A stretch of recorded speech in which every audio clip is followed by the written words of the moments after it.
Once hailed as a glamorous Mediterranean paradise, Varosha in Famagusta, Cyprus, now sits eerily silent, a sun-bleached ghost town behind barbed wire and political stalemate.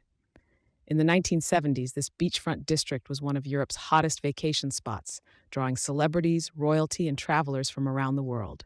Hotels lined the golden shores, boutiques sold Parisian fashion, beachgoers strolled palm-shaded boulevards and danced under neon lights. But all that changed almost overnight in 1974, when the Turkish military invaded Cyprus, following a Greek-backed coup, and Varosha was sealed off, evacuated, and abandoned, seemingly forever.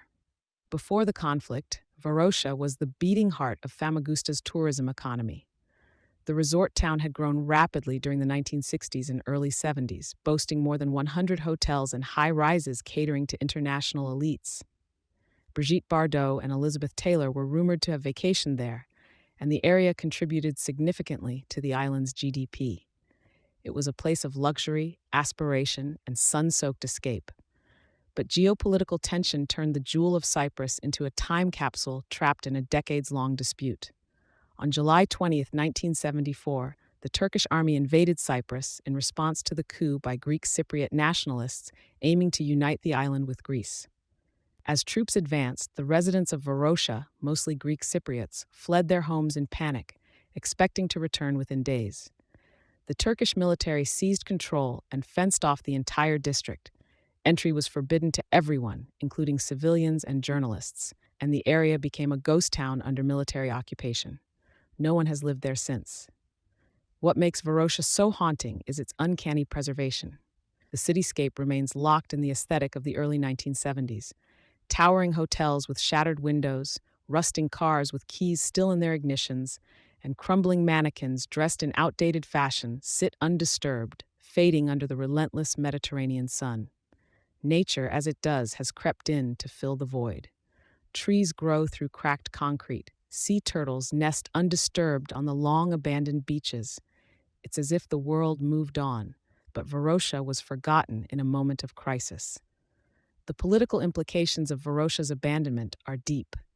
The district lies in territory occupied by Turkish forces, and the island remains divided to this day into the internationally recognized Republic of Cyprus and the self-declared Turkish Republic of Northern Cyprus, recognized only by Turkey.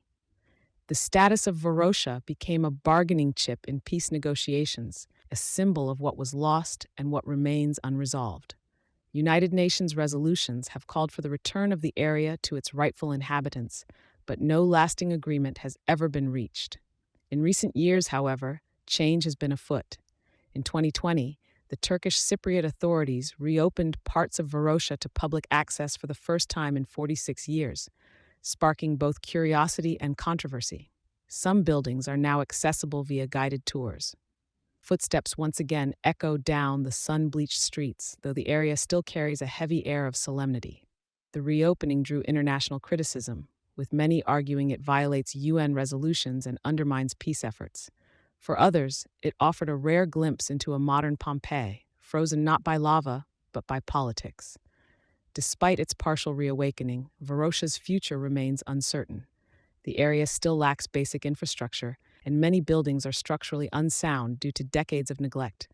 While some dream of redevelopment and rebirth, others advocate for preservation, as a monument, a warning, and a memory.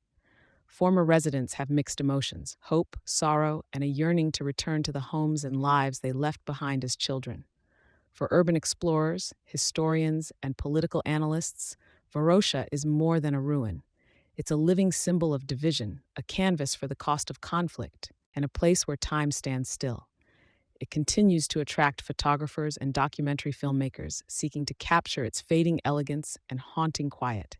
Each broken window and peeling mural tells a story not just of what was, but of what could have been. Varosha is a paradox, a paradise lost but never quite gone. It represents the dreams of a nation disrupted by war, the fragility of peace, and the enduring question of whether wounds can truly heal when a city's heartbeat is silenced but never forgotten. As the waves crash against its empty promenade and the sun rises over deserted high-rises, Varosha waits, perhaps not for the return of its former glory, but for the world to remember what was left behind.